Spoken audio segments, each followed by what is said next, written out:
mais essa noite de comemoração, representando aí a nossa semana de aniversário. Então, hoje não é um dia habitual, né? Nessa nova fase de estarmos fazendo os nossos trabalhos presencialmente, mas com certeza, apesar de não tanta gente aqui presencial, temos o entendimento que espiritualmente estamos em festa e com a casa muito cheia, né? E que nós possamos aproveitar essa noite para aurir um pouquinho aí de todos os conhecimentos que o Paulo vem nos trazer nessa noite de hoje. Então, cumprimentamos a cada um dos que aqui estão, sejam dos nossos trabalhadores, dos nossos frequentadores, amigos, daqueles que vêm de outras casas, dos amigos da espiritualidade. E também não podemos deixar de agradecer e enviar todo o nosso carinho e amor para a irmã Anastácia e toda a sua equipe. Que em nome de Jesus, em nome de Maria, em nome de Deus, nosso Pai, realizam esse trabalho de tanta luz. Então, que essa noite seja de muita luz, de muita alegria, de muito aprendizado, e que possamos todos nós receber tudo que nos foi preparado e também doar um pouco do melhor de nós para que a espiritualidade consiga aí levar para onde seja necessário. Então, seja muito bem-vindo mais uma vez, Paulo. Você é parte aí da nossa casa, né? Está sempre nos orientando, nos auxiliando, e hoje é uma grande alegria estar aqui com você presencialmente. Então, seja muito bem-vindo. É uma ótima palestra.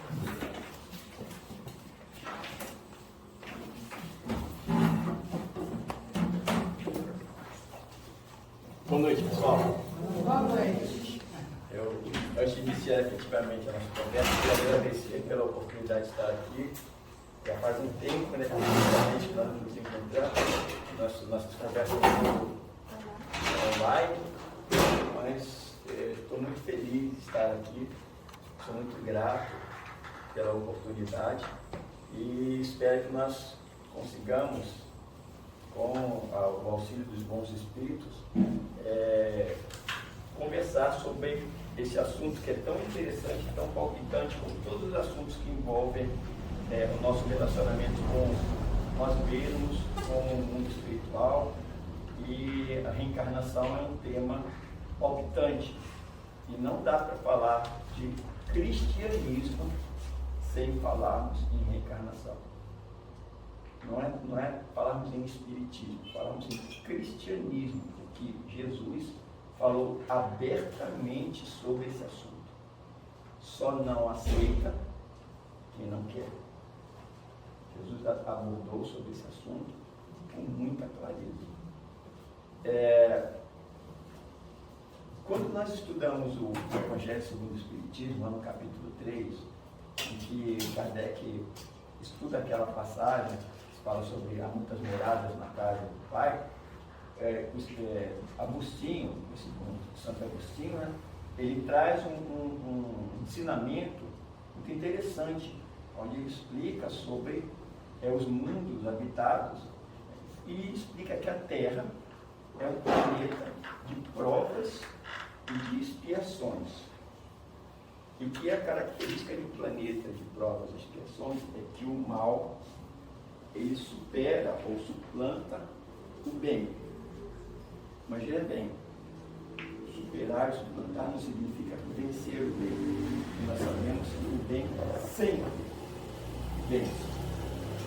Mas no planeta de provas e expiações, os espíritos encarnados e desencarnados que habitam o planeta de provas e expiações, eles trazem na sua bagagem moral muitas falhas.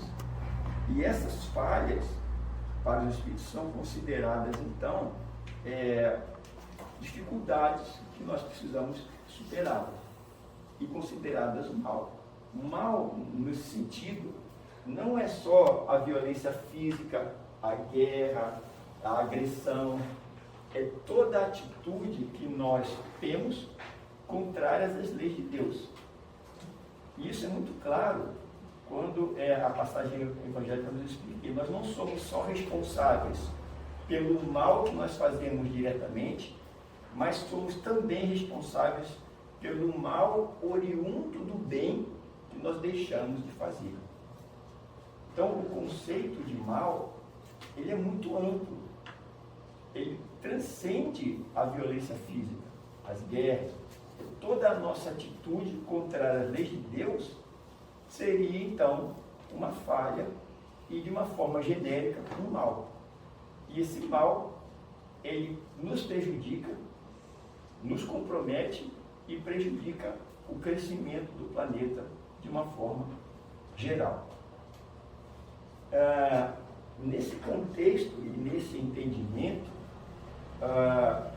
nós não podemos desconectar o espiritismo do cristianismo.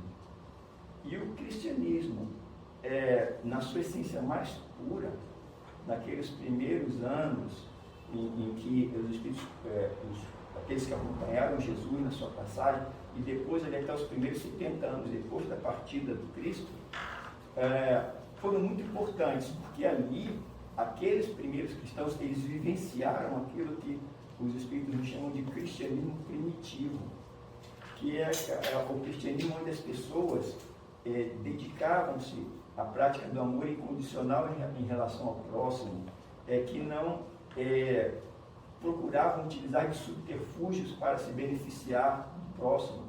Então, esse é um convite que o Espiritismo nos faz, que nós procuremos viver as nossas existências buscando essas experiências do cristianismo primitivo.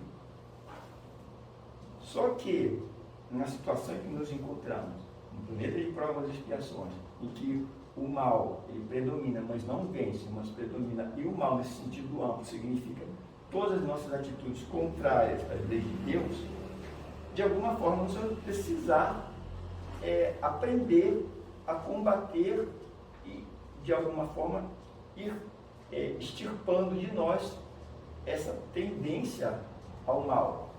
Sempre reforçando, pessoal, mal não é só a guerra, a violência, a agressão, é toda a atitude nossa contrária às leis de Deus.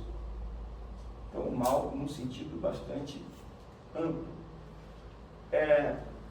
E quando nós olhamos e avaliamos nesse contexto, fica muito interessante porque fica difícil entender como é que uma criatura consegue transitar de um ser que ainda faz o mal para uma criatura que não faz mais o mal numa única existência. Isso é algo, é uma experiência hercúlea. Não há como se fazer isso, porque é muito difícil nós combatermos todos os nossos defeitos, todos os nossos desvios de conduta numa única existência. Agora, nesse contexto do cristianismo, é interessante que as religiões cristãs e o espiritismo é uma religião cristã, alguns pontos são comuns. A existência de um Deus único. Todas as religiões cristãs têm essa certeza. Outra, a imortalidade da alma. Isso não é uma exclusividade do espiritismo. Todas as religiões cristãs têm a certeza de que a alma é imortal. Agora, o espiritismo avança nesse entendimento com base nas informações de Jesus e dos espíritos. Por quê? Porque para nós espíritas, estudando as escrituras, vemos e entendemos que, na verdade, a alma existe, mas ela continua existindo após a morte do corpo físico. E isso as outras religiões cristãs também acreditam. Isso é fato. Todas as religiões cristãs acreditam que quando o corpo morre, o espírito continua vivo. Só que algumas acreditam que, com a morte do corpo, o espírito vai passar por um julgamento, e esse julgamento o colocará de forma muito difícil de ser contornada em um determinado local no mundo espiritual. Se ele foi bom, ele vai viver eternamente, ou até o dia de algo chamado juízo final, no céu. Se ele foi uma criatura má, ele vai para o inferno. Se ele foi mais ou menos, vai ficar ali pelo purgatório. o Espiritismo avança nesse entendimento. E entendendo, estudando os ensinamentos de Jesus, tenha certeza de que, sendo Deus, a inteligência suprema, o Criador de todas as coisas, a expressão máxima do amor, da justiça e da caridade, não há como uma criatura ser condenada a ficar no fogo eterno ou no ócio eterno em virtude dos seus erros numa única existência. Se Deus é amor, tem que haver uma possibilidade da criatura reparar as suas faltas. E essa oportunidade é oferecida por meio de uma lei, que é a lei da reencarnação. Então, a evolução do Espiritismo no entendimento da imortalidade da alma é que, após a morte do corpo, a alma, que passa a chamar-se didaticamente de espírito, ela vai para o mundo espiritual e lá ela ficará, como Kardec usa o nome erraticidade. Erraticidade significa não que ele está errando, a erraticidade é que ele está no mundo espiritual transitando por lá, em algum lugar compatível com o estilo de vida, com as suas tendências que ele exerceu durante a sua última ou as suas reencarnações. Então, na verdade, quando nós desencarnamos, o que acontece? Nós fazemos uma autoavaliação, porque as leis de Deus estão gravadas em nossa consciência. Nós fazemos um auto-julgamento consciencial e nos posicionaremos no mundo espiritual em um determinado local compatível com o que a nossa consciência nos indica que fomos. E lá ficaremos um tempo, até o momento que retornaremos à Terra, numa nova roupagem física, para nos reencontrarmos com os nossos afetos, fortalecermos os laços de afeto e nos reencontrarmos com os nossos desafetos, para acertarmos as diferenças que ficaram em virtude do mal, no sentido amplo, que nós praticamos ou que praticaram conosco. Então, é nesse sentido que a reencarnação, para nós espíritas, é um fato que não dá para dissociar do cristianismo, porque senão fica um conceito de um Deus muito injusto, muito cruel, que condena uma criatura sem lhe dar a chance de retornar e reparar os seus erros. Se na justiça dos homens isso é comum, a pessoa passa um tempo detida, afastada do convívio social e depois retorna, se isso entre os homens que erram muito é comum, por que na justiça divina isso não aconteceria de uma forma muito mais intensa, muito mais sutil, muito mais profunda? Então, para nós espíritas, a reencarnação é um fato inquestionável e indissociável do cristianismo. Até aí, tudo bem. Vejam só o que Jesus afirmou quando ele encontrou lá com o doutor da lei, que estava com dúvidas, né? E pergunta a ele, Jesus então explica que não dá para conhecer, ou experimentar, ou viver o reino de Deus, se não nascer de novo. E o doutor da lei então pergunta para ele, mas eu sou um homem velho, quer dizer que eu vou voltar para a barriga da minha mãe? E ele diz, você não está entendendo. Não é isso que eu estou me reportando. É retornar. E aí ele explica, né, da água, vinho, etc, etc, explicando que a matéria é uma coisa e o espírito é outra. Então, a reencarnação é um fato, e é um fato abordado por Jesus. Então, a reencarnação é um dos princípios da doutrina espírita e que para nós não dá para dissociar, não dá para falar de espiritismo se não falarmos de reencarnação. A reencarnação, então, faz parte das leis de Deus, está associada à justiça e à misericórdia divina. Não podemos esquecer, Deus não é uma pessoa que julga, que condena, que fica zangado, que castiga, que pune. Deus está lá na primeira pergunta do Livro dos Espíritos. É uma inteligência suprema, a causa primeiro e mais de todas as coisas. Então, Deus criou leis que regem o universo físico e moral. E nós estamos submetidos a essas leis. E uma das leis é a lei da reencarnação, que está associada à justiça, à misericórdia, porque as duas coisas nos levam a ter a chance de retornarmos e repararmos as nossas faltas. E pela lei da justiça, nós vamos ver que está acoplada a ela a lei de causa e efeito, que diz que todas as nossas ações vão gerar um efeito. Ações boas, efeitos positivos. Ações negativas ou mal, efeitos negativos. Só que essa lei, segundo o Espírito André Luiz explica também muito interessante, ela não consegue funcionar sem a lei de misericórdia. Quando Moisés falava sobre essa lei, ele pautava a essência da lei na justiça. Então Moisés falava nesse contexto, essencialmente na justiça. E se nós afastarmos ou dissociarmos justiça de misericórdia, fica muito complicado. André Luiz fala que se nós vivêssemos unicamente sob o regime da lei da justiça, ou seja, da lei de causa e efeito, nós não conseguiríamos sequer levantar de manhã tamanho peso dos nossos erros sobre nossos ombros. Então o que acontece? Tem a lei de misericórdia, que faz com que nós sejamos convidados a acertar os nossos erros em doses homeopáticas. Nós somos convidados a reparar aquilo que nós erramos no atacado, reparando em varejo, estamos reparando em pequenas quantidades, senão não conseguiríamos reparar tudo de uma vez. Não dá para fazer isso numa única existência. É uma tarefa extremamente complicada para se fazer numa única existência. Então Deus nos permite retornar quantas vezes forem necessárias para aprendermos que é necessário viver de acordo com as suas leis.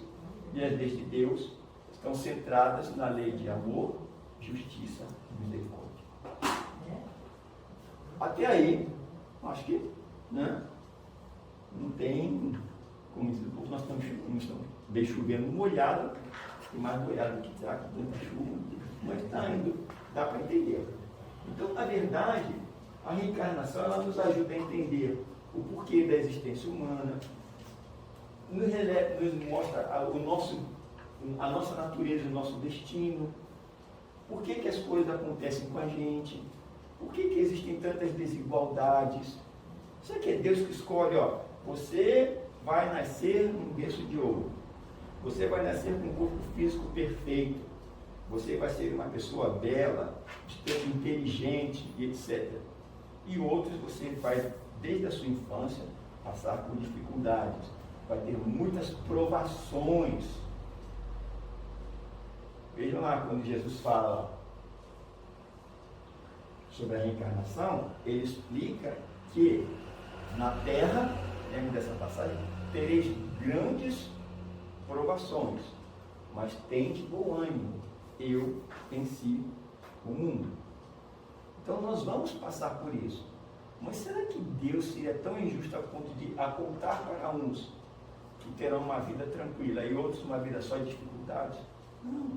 Essas coisas são consequências dos nossos deslizes, dos nossos desatinos, das nossas encrencas que nós criamos ou que criaram conosco. E que pela lei da reencarnação precisamos voltar para acertar essas coisas. E muitas vezes é tão interessante que isso vem tão marcado no nosso íntimo, no nosso ser, que muitas vezes nós insistimos em tentar fazer algumas coisas e chega em alguns momentos a ser hilário, porque nós estamos tentando, porque lá no nosso íntimo nós sabemos que aquilo vai nos fazer bem. Tentar combater na atual reencarnação determinada dificuldade nossa vai nos fazer bem, e a gente insiste em fazer, mesmo em algumas situações que a coisa parece que não vai dar certo. E aí eu vou contar para vocês uma coisa que acontece comigo. Não me posiciono aqui como uma criatura em situação evolutiva melhor que ninguém. Eu acho que talvez seja o mais complicado de todos aqui. Mas desde criança eu tinha uma mania. A minha mãe falava isso, a minha esposa li muito sobre isso, de tentar ajudar as pessoas de qualquer jeito. Em algumas situações, a pessoa não quer ser ajudada, mas você insiste e acaba, entre aspas, se dando mal. Uma vez eu morava numa cidade muito longe, aqui no norte do Brasil, e eu já contei essa história uma vez aqui. Eu estava no supermercado com a minha esposa e tinha uma senhora bem idosa com um neto, ela vinha andando no supermercado e parou na frente de uma seção onde vendia arroz para cachorro. A marca que hoje mesmo chama Canino com o carro. E eu estava passando, né, com o carrinho e eu vi ela falando assim comigo: pega um saco desse arroz e põe aí o carrinho. E eu estava passando, eu disse: moço, quanto está custando esse saco de arroz?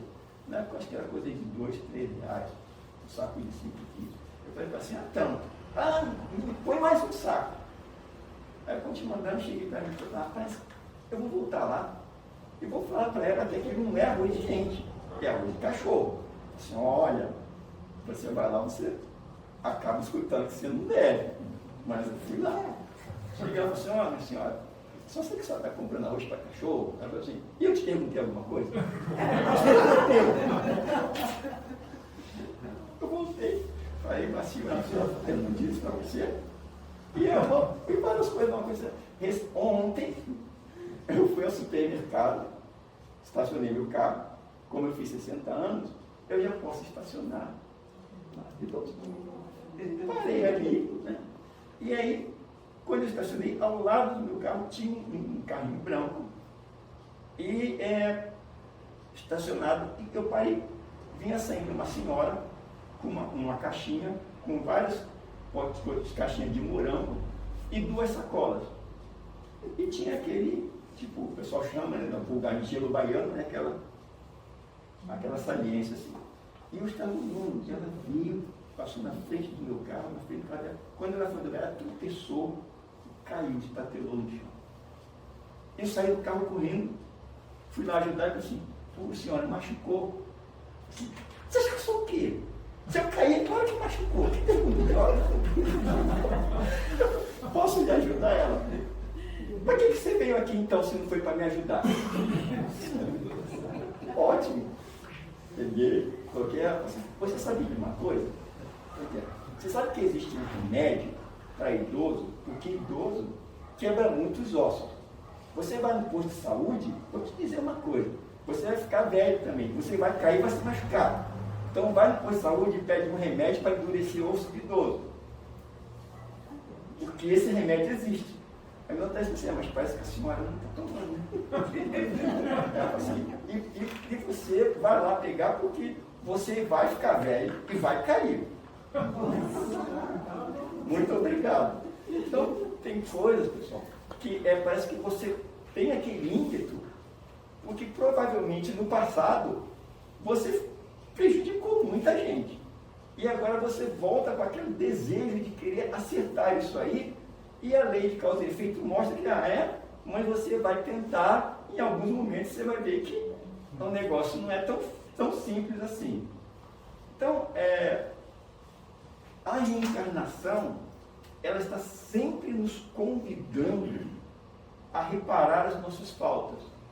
Muitas vezes nós trazemos isso no nosso íntimo, seja no desejo de seguirmos uma determinada profissão, de fazermos alguma coisa, sempre, e nós vamos acabar identificando isso, exercitando o tal do autoconhecimento. Nós vamos começar a ver aonde é que nós andamos deslizando mais, porque deslizar, né? Nós deslizamos em todas as áreas. Aonde foi que nós fazemos mais, mas não dá para desistir, porque a Terra é um planeta de provas e expiações. Então pode ser que isso seja uma expiação ou uma prova. No meu caso, com certeza, é uma expiação. Porque prova, nós estamos acostumados a saber o que é, né? Só aprendemos na escola. O que é prova? Você estuda, um determinado momento, o professor chega, agora você vai fazer uma prova. O que é a prova? É um teste para ver se você aprendeu aquilo que você estudou. Guardadas as proporções, na reencarnação, as provas são assim.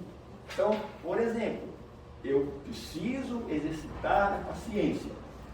Então eu vou durante várias reencarnações estudando, exercitando, e uma hora a lei de reencarnação me convida, agora você vai passar pela prova da paciência, para ver se tudo que você estudou, você assimilou e vai conseguir passar de ano.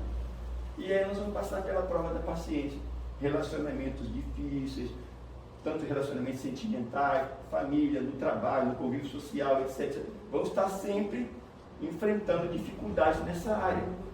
Para quê? Para ver se eu aprendi e assimilei no meu patrimônio moral a virtude da paciência. E aí os Espíritos explicam a Kardec que muitas vezes nós pedimos a prova, mas não conseguimos passar. E aí o que acontece?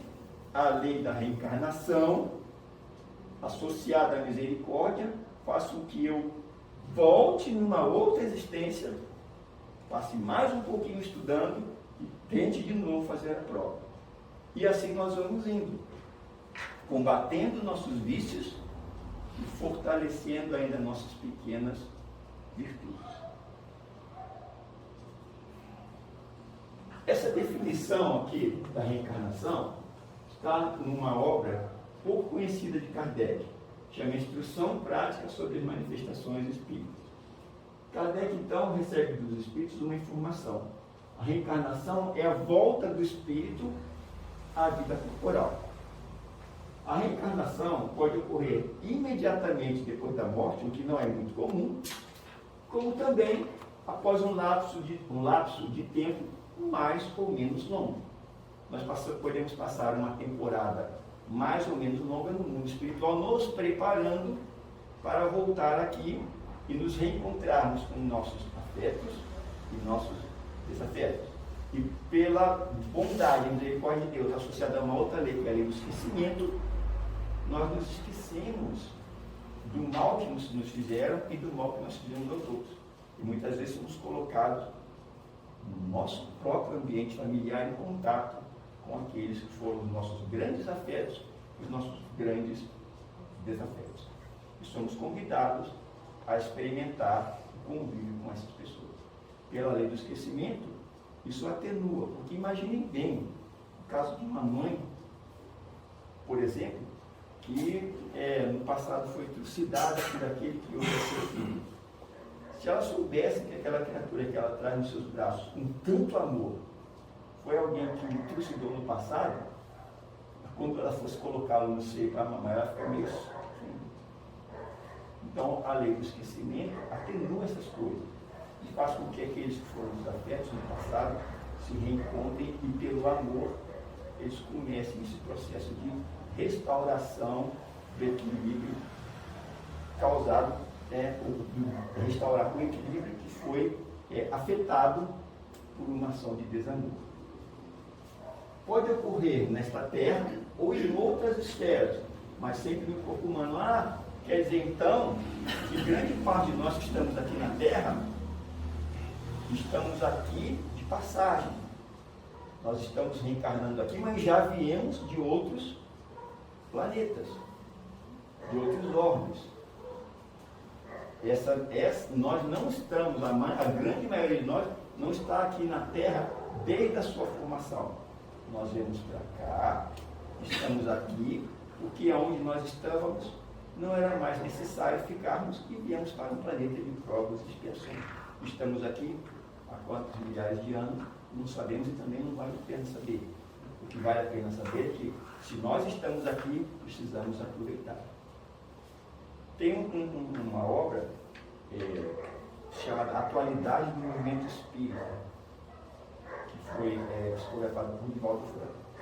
Lá o Espírito de Viana, ele diz que a proporção, isso é muito interessante, é de mais ou menos 3 para 1. Para cada encarnado na Terra, tem 3 desencarnados. Então, a oportunidade que nós estamos tendo de reencarnar na Terra, ela é uma oportunidade de ser valorizada. Que ao nós voltarmos para lá, não sabemos quando teremos a chance de voltar aqui, porque tem pelo menos mais 3 aguardando na fila. É 3 para 1. Se nós temos 7 bilhões de encarnados, temos aí mais ou menos 21 lá atrás esperando. E nós desperdiçamos a oportunidade. Então, é algo que nos chama a atenção. Nós, espíritas, temos a oportunidade de ter essas informações e não podemos negligenciá-las.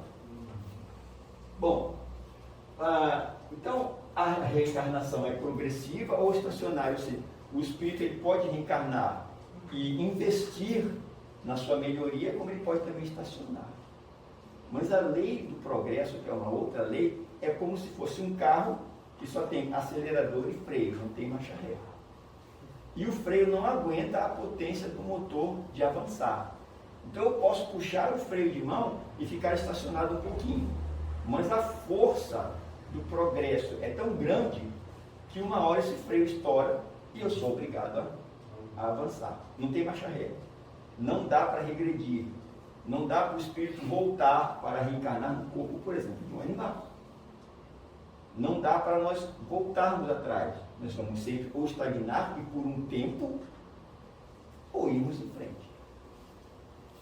Em suas novas existências corporais, o espírito, isto é, do Senhor, pode tornar-se servo, de príncipe, artífice, de rico, miserável, mas progredindo sempre em inteligência e moralidade. É aquilo que os espíritos falam, nós avançamos como um pássaro com 2 asas. Uma asa da inteligência, que a gente chama de ciência, e uma asa da moralidade. Essas 2 asas têm que crescer e evoluir na mesma proporção, senão o passarinho não voa. Quando o passarinho tem uma asa atrofiada e outra perfeita, ele não consegue voar. Fazendo uma analogia sobre nós. Nós temos a asinha da inteligência já bem adiantada, mas a nossa asa da moralidade está muito atrofiada, então nós não conseguimos alçar voo no mundo espiritual. Estamos por aqui, ainda presos aqui. Precisamos avançar e evoluir na nossa asinha da moralidade. Assim, o ser acelerado pode tornar-se um homem de bem, mas o homem de bem nunca torna-se um acelerado, ou seja, não dá para voltar. Em relação a isso, Raul Teixeira, acho que é bastante conhecido, né? Muitas pessoas conhecem, um palestrante bem conhecido, ele conta uma história muito interessante. Tem mais uns minutinhos, né? Ele conta que uma vez ele foi fazer uma palestra numa cidade muito grande no Brasil, ele não cita qual é. E ele estava com os anfitriões, que estava numa das avenidas principais da cidade. E ele estava atravessando a rua para ir a um restaurante fazer refeição com os seus anfitriões. Quando ele estava atravessando a rua, ele viu próximo uma senhora, numa situação de extrema penúria, mexendo numa lata de lixo, retirando os alimentos menos estragados dos mais estragados para ela comer. E ele ficou tão impressionado com aquilo que ele, quando chegou no restaurante, disse: eu não tenho condições de comer, olhando e me lembrando daquela situação. Apareceu então um dos espíritos benfeitores que estavam organizando no mundo espiritual aquela palestra que ele ia fazer. O espírito ficou assim: olha, mesmo que você pegasse um prato de comida e levasse para ela, ela não ia aceitar. Orgulho. Sabe por quê? E aí, isso. Você viu o nome desta rua, desta avenida? Ela tem o nome de um político muito famoso, que até hoje é idolatrado pela população como um grande governante. Mas, na verdade, ele foi uma criatura extremamente corrupta. Exorbitou do seu cargo, usurpou, prejudicou, tudo que foi possível, amealhou uma riqueza imensa, mas, para a grande parte das pessoas, ele era um político amado. Quando ele desencarnou, o seu juízo consciencial o acusou da magnitude dos seus erros. E ele, num sentimento profundo de remorso, não é? Remorso, ele plasmou em si essa necessidade de reencarnar em extrema penúria, para que ele aprendesse o valor que tem uma pessoa numa posição de governança, a capacidade que ela tem de fazer o bem, mas também de fazer o mal.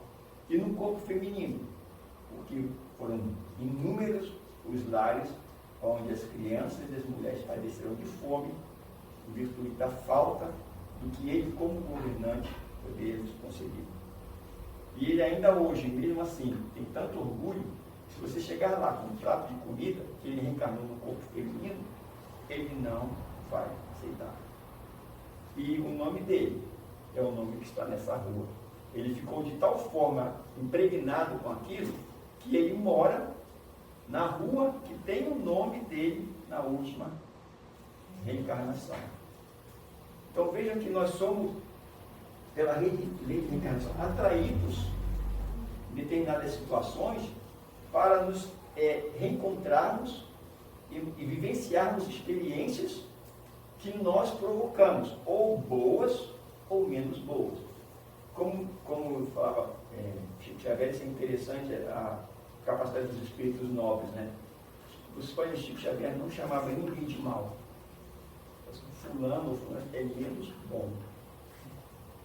Porque ele tem a certeza, como aqueles que o espiritismo foi incorporado no seu patrimônio, que a bondade, ela sempre vence. E nós temos dentro de nós o germe da bondade.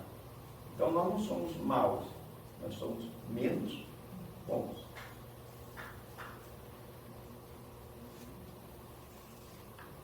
Então Jesus nos fala, olha, no mundo, neste planeta, tereis grandes provações, foi o que eu falei no início. Então nós vamos passar por provações das diversas formas. Mas o que nós precisamos ter? Confiança, bom ânimo, perseverar. E isso o Espiritismo nos ajuda, entendendo que, pela lei da reencarnação, nós vamos ter inúmeras oportunidades de vencer o mundo.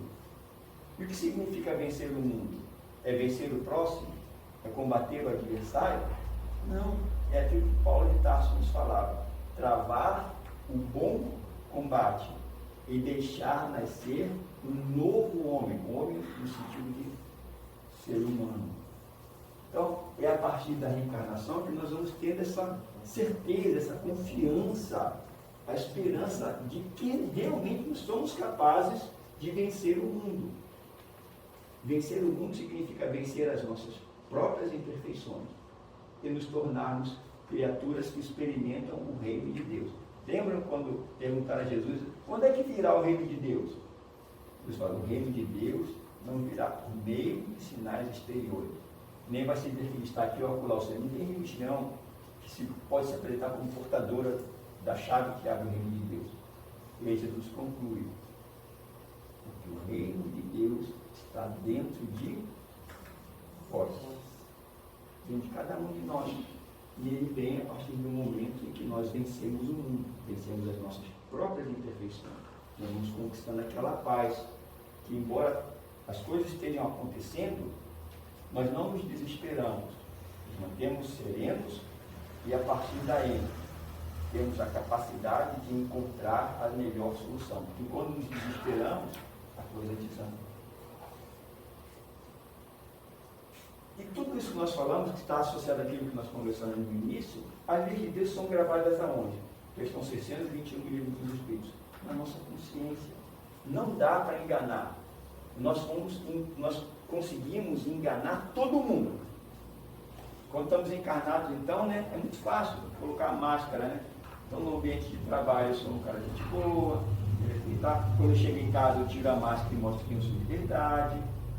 Mas, eu sou o chefe, eu me mostro como eu sou de verdade. Mas nós usamos várias máscaras.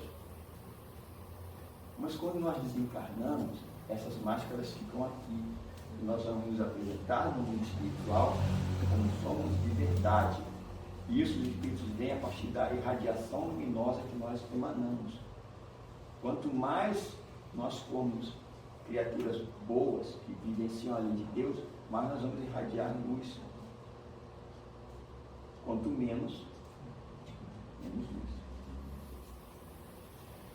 Então, na verdade, nós já adiantamos bastante isso.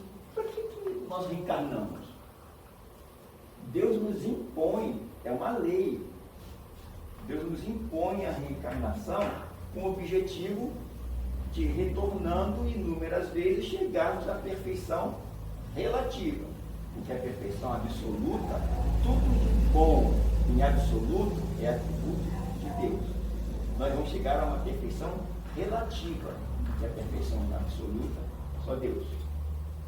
Para alguns, isso é uma expiação, e para outros, uma missão.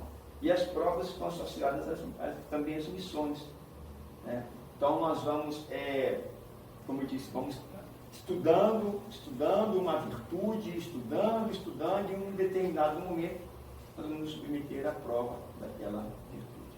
E missões, às vezes, nós associamos só a missões de grandes espíritos, né?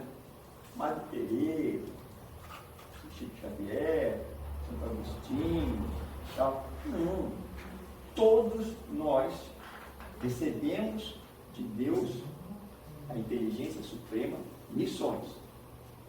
Quer uma missão mais nobre do que aquela de você constituir um lar, independente de como ele seja, de viabilizarmos a vinda de um ser para conviver conosco, são 3 para 1.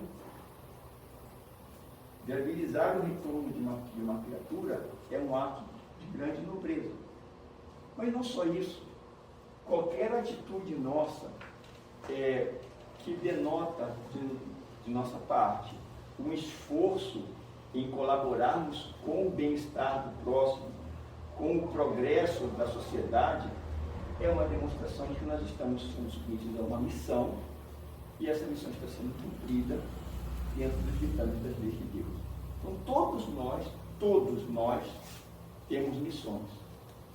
Às vezes nós achamos que missões são só essas grandes missões. Não.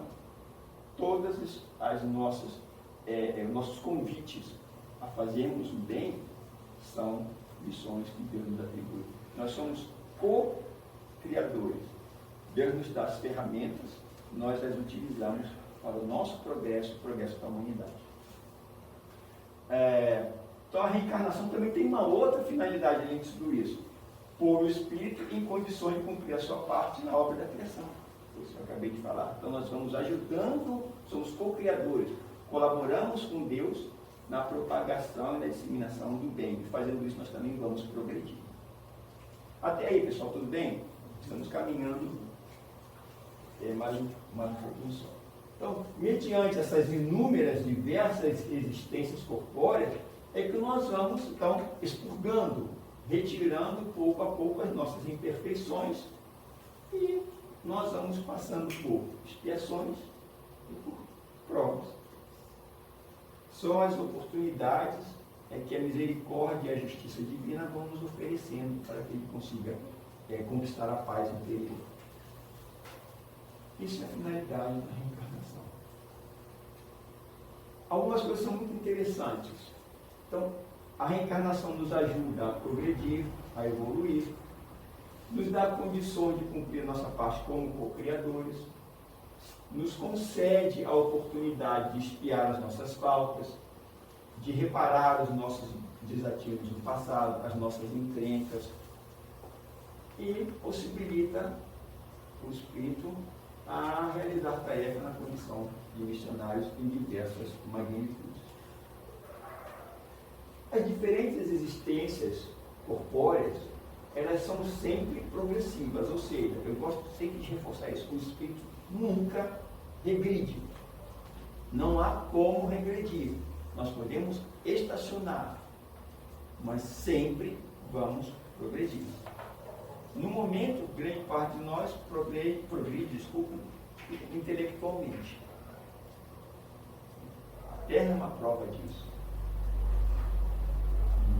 Em menos de 10 mil anos, nós temos criaturas que habitavam em cavernas, tentavam dominar o fogo, escapar de presas, de feras, chegamos à situação em que estamos hoje. Nós temos artefatos que já ultrapassaram, a barreira do nosso sistema solar, já estão fora do sistema solar. Então nós temos intelectualmente uma capacidade imensa de progresso, mas moralmente nós ainda estamos bem adiantados. Aqueles que estão nessa faixa de 60 anos experimentaram, né? Como era complicado viver sem o celular. Mas ao mesmo tempo, dá para se viver, parece que se vivia até um pouco menos afoito do que hoje. Mas é aquela história, o uso da tecnologia, quem faz somos nós. A tecnologia por si só ela é neutra. O homem, o ser humano, faz o uso devido ou indevido dela. Se nós estamos utilizando a tecnologia para nos deixarmos cada vez mais prontos e abiolados, não é culpa da tecnologia, é responsabilidade nossa. Então a doutrina da reencarnação, para nós, é fato, existências sucessivas, oportunidade de reparação, reencontro com afetos e desafetos, resgatar nossos erros, passarmos por as missões, pelas expiações e etc. Isso aqui está lá na questão, um comentário que Kardec faz na questão 71 do Livro dos Espíritos. Mas, então se nós sabemos que a reencarnação nos possibilita tudo isso, como é que nós podemos fazer? E os Espíritos nos dão, bem de receita, como é que nós podemos fazer, como é que nós podemos investir nesse processo. E aí eu separei algumas coisas. Primeiro, realizar o nosso trabalho, e aí não só o trabalho laboral, que nos traz a renda para o nosso sustento, mas o trabalho de uma forma geral, de forma honesta, boa, correta, para nós ajudarmos no progresso do planeta. O segundo, seguir o caminho do bem. Isso aqui é meio complicado, né? Seguir o caminho do bem para chegar mais depressa ao nosso objetivo é complicado, porque nós temos dois freios muito complicados para nós seguirmos acelerando o caminho do bem, que é bastante conhecido, né? Chama-se orgulho e egoísmo. Isso é complicado, e bastante complicado.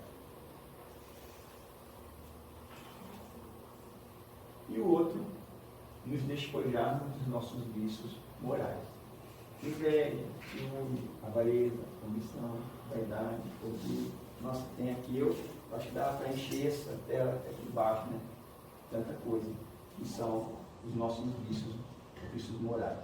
Os vícios morais desembocam nos vícios físicos, etc. Então, esses 3 pontos, eles são essenciais para que nós consigamos atingir o nosso intento. Eu deixo como mensagem final essa passagem, né, que está lá no Dolmen, né, nessa estruturazinha de pedra que tem lá na França, no túmulo de Kardec, onde está escrito nascer, morrer, renascer ainda e progredir sempre. Esta é a lei. É a lei do progresso associada à lei da reencarnação, à lei da justiça, à lei da misericórdia. Todos nós estamos passando por essa roda. Nascemos, morremos, morrer é uma fase da situação, né? Então, a morte, ela tem a morte e o desencarne. A morte do corpo determina o desencarne do espírito. Então, nós vamos encarnar, vamos voltar, estamos sempre progredindo. Agora, a velocidade com que cada um faz isso aí depende do seu desejo de conquistar o reino de Deus dentro de si. Isso aí também faz parte da bondade e misericórdia de Deus. Ele não nos obriga a sermos apressadinhos. É a velocidade de cada um. Quer conquistar o reino de Deus mais rápido? Siga aquela receita. Senão, vamos continuar assim. Encerrando, eu trouxe também uma história bem rápida, por causa do avançado da hora, que lembra quando está escrito lá assim, tende bom ânimo, eu venci o mundo? O irmão X, né, o espírito Humberto de Campos, bastante conhecido, tem obras belíssimas. Ele foi publicado na revista Reformador, em 1971. Eu encontrei numa biblioteca, numa casa espírita, e aí tirei uma foto, né, e guardei. O Humberto Campos conta uma história interessante, que ele fala assim, que o espírito das trevas, um espírito de grande inteligência, que coordenava uma região nas trevas, ele resolveu fazer uma liquidação na sua loja de maldades. Né? Então, ele pegou, né, e colocou numa bancada todas as suas ferramentas de maldade. Eu notei aqui, então ele colocou assim, ó, tinha uma ferramenta que ele chamava de maledicência, outra crime, outra mentira, crueldade, e tinha uma que era pequenininha, estava muito usada e tinha um formato de uma cunha, um formato de cunha, é aquele instrumento que é pontiagudo, que você usa para bater e abrir, né, à força alguma coisa. E tinha essa cunha muito gasta, muito usada, mas era a ferramenta mais cara que estava naquela liquidação. E aí um comprador estava procurando aquela ferramenta, perguntou para si, mas por que essa ferramenta está tão usada? A senhora está sendo bem baratinho, né? Ele falou assim, esta é a ferramenta que tem o nome de desânimo. É a ferramenta que eu mais uso e que eu tenho mais facilidade de usar, porque a maioria das pessoas não sabem ou não acreditam que ela me pertence. Eu sou o dono da ferramenta chamada desânimo e eu sei usá-la muito bem. E é a partir dela que eu consigo abrir a força, o coração das pessoas e a partir daí agir, fazendo com que as pessoas, tomadas pelo desânimo, desistam da vida, desistam de progredir, desistam de avançar, desistam de melhorar.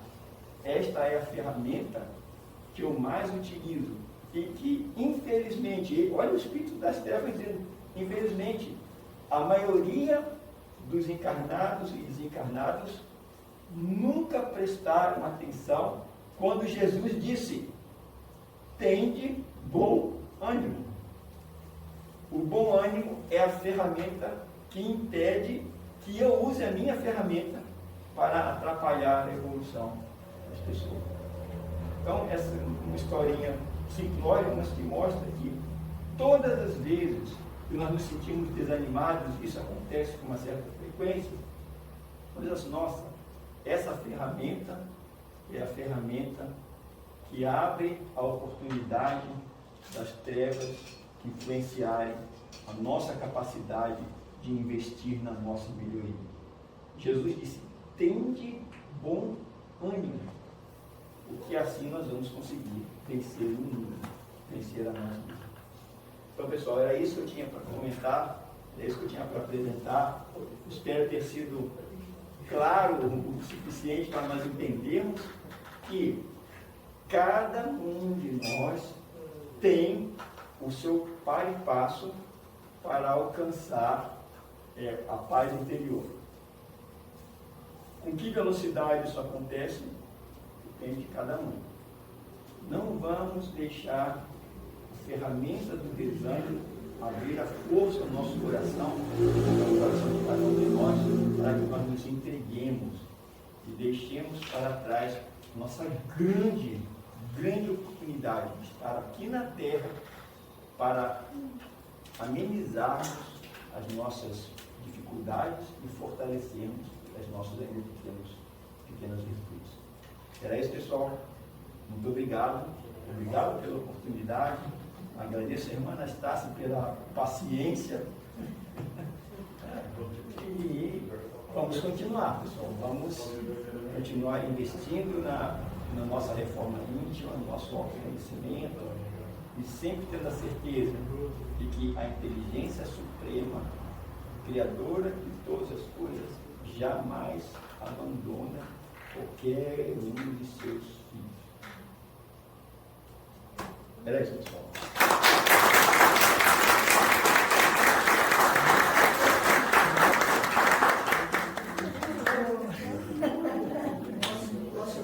Não assustei reencarnação, não tem com a história do espírito das trevas que usa a ferramenta do design. E olha, eu não vou desistir, eu continuo insistindo em tentar ajudar mesmo. Eu já avisei, vai dar mesmo. Prometi.